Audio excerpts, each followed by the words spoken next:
Everybody get up.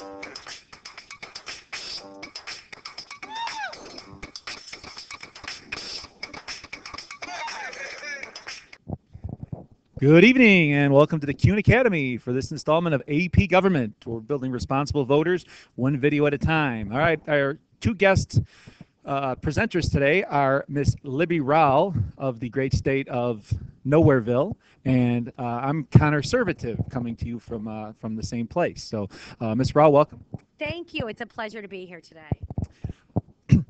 All right, we're going to provide you with a little bit of knowledge of gerrymandering here, okay? And Ms. Rowell, as we start out here, why don't you tell us a little bit about reapportionment, which is where we kind of get started with this whole redistricting issue. I would love to. Please call me Libby. Reapportionment, I think your government students, well, not yours, Connor Servitive, but Mrs. Bonadies and Mr. Kuhn's AP government students are aware. Reapportionment is something, you can also say apportionment, same thing. It's kind of tomato, tomato. But if you apportion or reapportion, you divvy something up.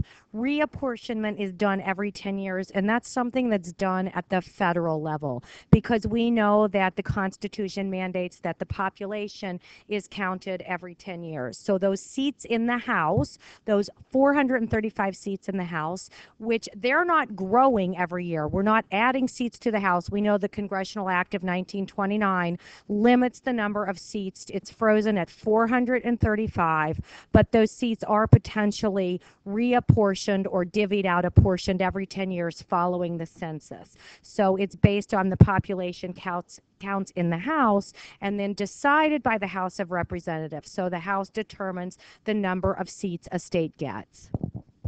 All right, so there's not much controversy to the reapportionment aspect of things. Pretty much you can't really mess up counting of the people. Of course, but they usually find a way in our government to make that even controversial. Now, we don't want to confuse reapportionment with redistricting. So, Libby, can you tell us a little about redistricting and how that is different from reapportionment?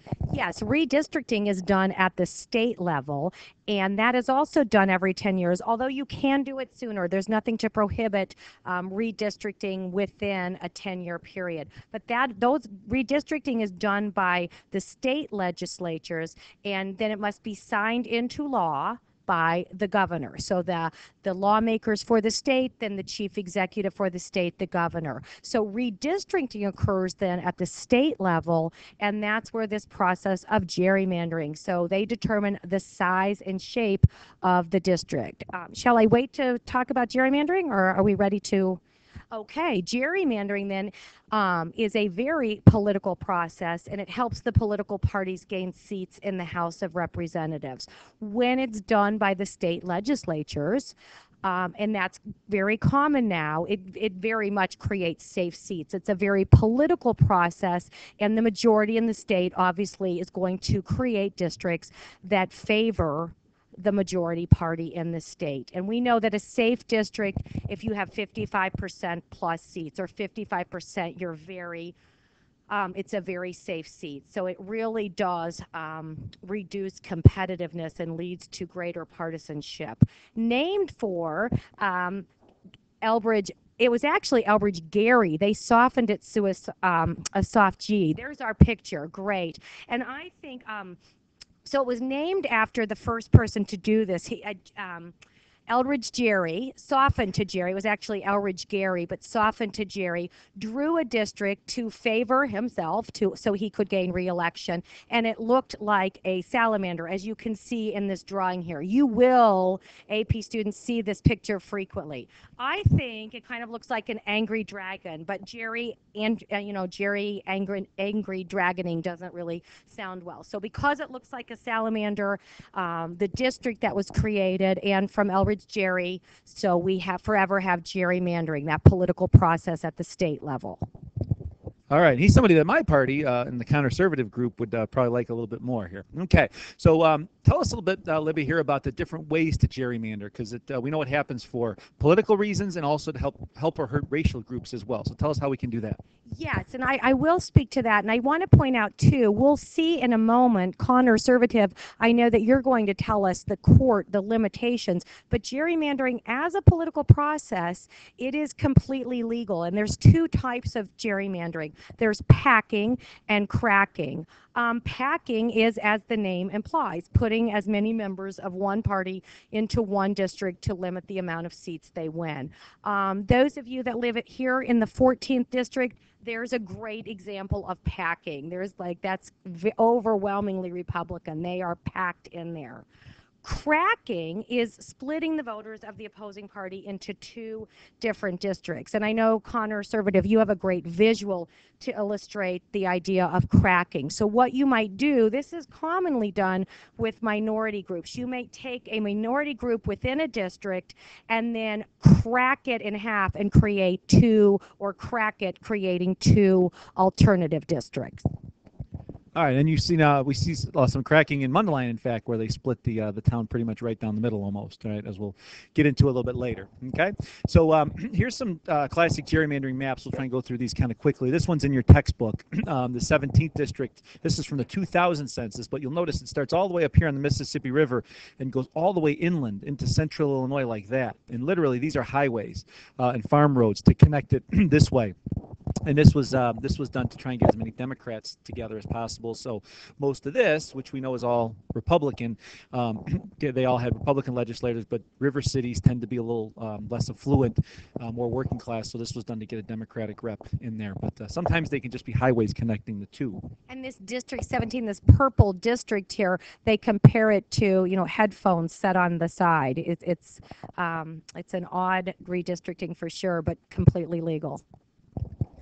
And this is the 4th congressional district here in Illinois, and this has a guy named Luis Gutierrez representing them, and he will be in the video you're going to watch in class tomorrow. And this is called the earmuff district. That you'll notice the ears are kind of here, and then these are the strap that kind of reaches them that way. This is literally a road. This is Highway 294. So when you're going by O'Hare Airport, you're literally in the district. But on one side is a different district, one side you're in a different, but the highway is in it right here. So this is probably the worst example of it ever. And this was, again, from the 2000 census to make sure that there was a Latino representative in Illinois. Now, you'll notice this is the 2010 census. Here's good old district number 4. Have you noticed much change? Same thing with the highway, okay? High roads right here. It's a little wider down on the south end, but you basically have the Latino community here, Latino community here. If we can pack them in together, we'll make sure that they have one representative in Illinois legislature. Terrific. And we're going to take a look at some more. Thank you, Conservative. Some more maps here. This is interesting to see. Okay, so here we go in Mundelein. This is Route 83 right there. All right, District 10. We know is Mr. Schneider's district. They nicknamed this the baker with the hat, or with the cake. So there's the cake, there's the cape, there's his feet, and the head up there. Okay. And that was done to help Brad Schneider get elected. And then District 14, which is where some of you live right over here, your Hawthorne Woods people, you have a much larger district with a lot less people. So we packed as many Republicans as we can into one district, and that's why Randy Hultgren wins with such a large majority. Where in the 10th district, all right, they took this part right here, which used to be part of the 10th. That's Arlington Heights, very affluent area, and put them in with Jan Schakowsky, a Democrat of the 9th district in Evanston. And all this is Democratic over here. Gave her some Republicans because she was winning with like 70% majorities, so she could afford to take some Republicans and still win, and then put more Round Lake and more Democratic voters, Waukegan, North Chicago up here, in to help Mr. Schneider out. So you have been gerrymandered, right? Or as the video started out with, we have some blurred lines going right here through Mundelein. Okay, this is a district in Georgia that was actually ruled unconstitutional. You Civil War buffs, which are fading fast here at Mundelein, would know this as the Shermans March to the Sea District, because it literally goes from Savannah right on the Atlantic Ocean all the way to Atlanta, and incorporates part of Augusta. So you have some big cities here. This was one of the few Democratic districts in Georgia. All right. When you're going to read about a case after you do the game today called Shaw versus Reno, which Sandra Day O'Connor talked about, and she used the phrase racial apartheid to refer to this. This is about a 3.5-hour drive to go from one end of this to the other, but big city, big city, big city, big city down here. This was done to get a Democrat in North Carolina, which there are few and far between, but they tried to pack as many as they could all along a highway right here, and this was declared unconstitutional. Okay, this is the new district. You'll notice it doesn't go as far, but it's a little wider.